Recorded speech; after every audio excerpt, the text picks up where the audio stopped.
We are following some breaking news. Republican lawmakers say they have reached a spending deal to avoid a government shutdown, but the deal is not done quite yet. As a reminder, there was a bipartisan deal previously, but President-elect Donald Trump and Elon Musk spoke out against it and derailed it. CBS News congressional correspondent Scott MacFarlane is following the developments for us on Capitol Hill. So, Scott, this is hot breaking news. What do we know about the deal so far? Hey, Lana. So Republicans have walked out of a meeting with the House Speaker indicating they have some agreement, at least amongst themselves, about how to plow forward with less than 36 hours until this deadline to avert a government shutdown and all the consequences that come from it. But having agreement with each other is not the same as having an agreement with all the Democrats. They'll need to support this to get this thing into law. But the indication is they found something that they believe is palatable with President-elect Trump, with perhaps his biggest surrogate right now, Elon Musk, and all those who are aligned with Trump and Musk. They're forecasting a possible vote this evening, but there is work to be done to secure Democrats on this because they cannot pass something through this Congress without some number of Democrats. Potentially, if the configuration goes this way, they would need dozens of Democrats. So clearly there's work to be done. Well, that is really interesting, Scott, because we know how much the Democratic leader, Jeffries, really felt burned by Republicans pulling this deal after there was bipartisan agreement. Do we have any indication of how Democrats may respond? And obviously, for our viewers, we are still awaiting the details. Republicans have said at this point that that will be released shortly. Yeah, any change in the composition or the recipe of this type of agreement is going to require Democrats to not only subscribe to it, to endorse it, but potentially there may be some concessions that they get, which could pose an issue of fragility. This thing has the risk of falling apart because once you start changing the formula, the structure shifts.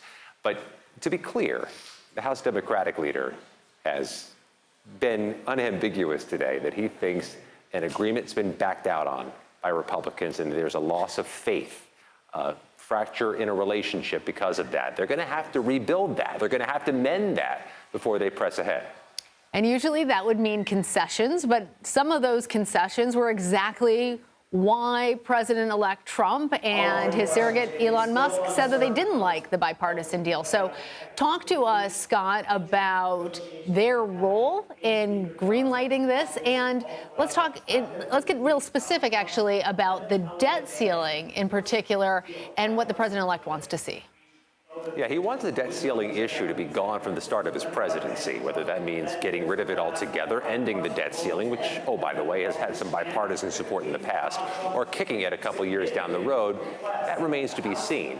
But if he's going to do that, if he's going to insist upon that, and if this Republican agreement includes getting the debt ceiling off the table, it runs the risk of losing Republican votes.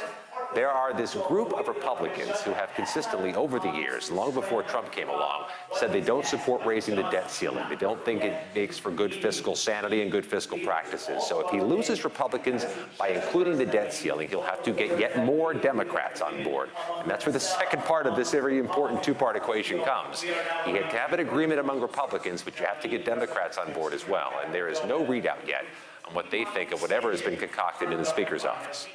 Let's even rewind a little bit more, Scott, because that's the politics of the debt ceiling. Explain for our viewers, just because it is so complicated, because normally Republicans are the ones who are saying that the debt ceiling shouldn't be raised and that they want all the spending to match up. They want to cut the budgets. Just explain for our viewers who are following all of this at home and trying to better understand what's happening with their tax dollars and with their elected officials, how the debt ceiling even plays into this debate. What is the debt ceiling? How does that affect how the government sets their budgets? Oh, that debt ceiling is a piece of political kryptonite for when you're in power because you want to spend more money, but you have a certain limit, and you have to raise that limit if you want to keep spending. Every time it happens, it frustrates people. It's not popular back home. It is popular back home politically to say, I'm done with incurring debt. I want to be more fiscally responsible.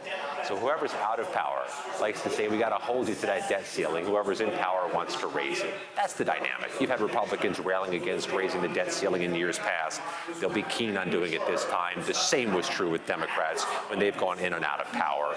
We've hit a fundamental moment now, haven't we, Lana, where one party will control the different levers of power in Washington, and they'd like to synchronize on the debt ceiling. But this same pernicious fundamental issue is true now and will be true in January. The margins are so narrow in the U.S. House, they are almost unable to do things on a party line vote, if not truly unable to do things on a party line vote. They will need Democrats to get on board all these ideas, and that's tricky. Very tricky. Scott, I want to mention for our viewers that Representative Stephanie Bice said that she was asked if Trump would support this. She said yes on that. But as you're explaining quite correctly, that they'd have to get the Democrats on board as well. So this is far from being a done deal. How is the federal government preparing for the possibility of a shutdown? Because it is looming. Yeah, federal agencies truly have a handbook, literally have a handbook for how to handle what they call lapses in appropriations. You and I call them shutdowns. It means some services get mothballed, some federal workers, and when I say some, I mean hundreds of thousands, get furloughed. They go home, they don't get paid. Some workers still have to come onto the job because they're essential, they just don't get their paychecks. That's a problem for them, and some will just not show up without paychecks, so that's a problem for us. If we're going through a TSA checkpoint, or somebody who's traveling internationally or needs to get a benefit check from Washington. These have real costs. Shutdowns cost more money than they save. They're preparing for that possibility. That's really the leverage, Lana, to get deals cut. Nobody wants to see the shutdown in leadership, so that does force some 11th hour action that may have begun as the evening began here in Washington. And Scott, I'm going to share with our viewers as well what we have confirmed from two GOP staffers, that this agreement includes a clean extension of government funding for 3 months, no spending cuts. It suspends the debt ceiling until January 30th, 2027, and which really goes to your point about President-elect Trump. $110 billion in disaster aid, $10 billion in farm aid, a 1-year farm bill, and health care extenders. Is there enough in that, do you think, for Democrats to get on board?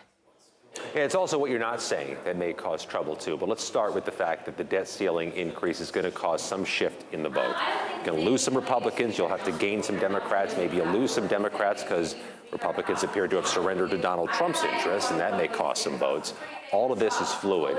The wrong analogy, Lana, is to compare this to a puzzle. The correct analogy is to compare this to a Jenga tower. You take one block out, does it fall over? Is the next block out going to cause it to fall over? You didn't mention a guarantee that the federal government will fund restoration of the collapsed Key Bridge in Baltimore, Maryland. That was part of the initial deal. If that's gone, what happens to your support from Maryland? Do they all back out because they lost their big thing? Think of a Jenga tower on the kitchen table. Any one piece could cost it its stability. Nothing is locked down. All right, and we do hear a new tweet from the president-elect on social media saying that he will, in fact, support it. The questions, as you raised, Scott, will Democrats as well. Scott MacFarlane, thank you for chasing down all of the different aspects of this.